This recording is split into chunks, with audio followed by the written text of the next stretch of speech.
Hi, I'm Christian Triola, author of The Missing Method for Guitar books. And in this video, I'm going to talk about jazz. It's basically Jazz 101. And I know a lot of the content that I've put up so far on this channel talks about rock and blues and other styles of music, which of course, I love all that stuff too. Big fan of punk rock, of course, as you've probably seen with some of my tutorials. But I also really love jazz, and I play a lot of jazz when I sit down to practice the guitar. So in this video, I just wanted to talk about the absolute basic things you need to know as a guitar player to understand jazz.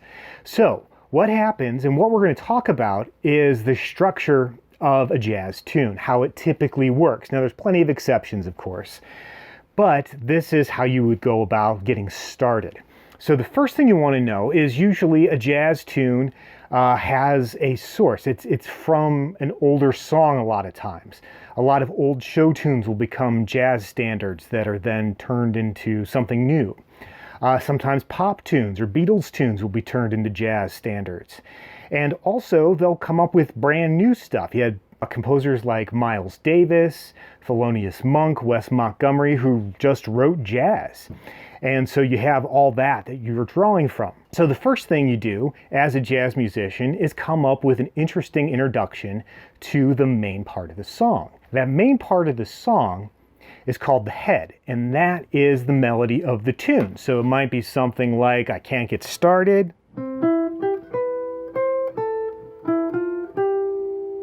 or Autumn Leaves,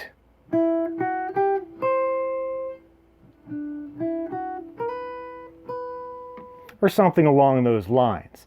So you'll have someone playing the melody. Sometimes they'll embellish it, a lot of times they will, to kind of make it their own. And then you'll have the chords that go along with that song. Something like, you know,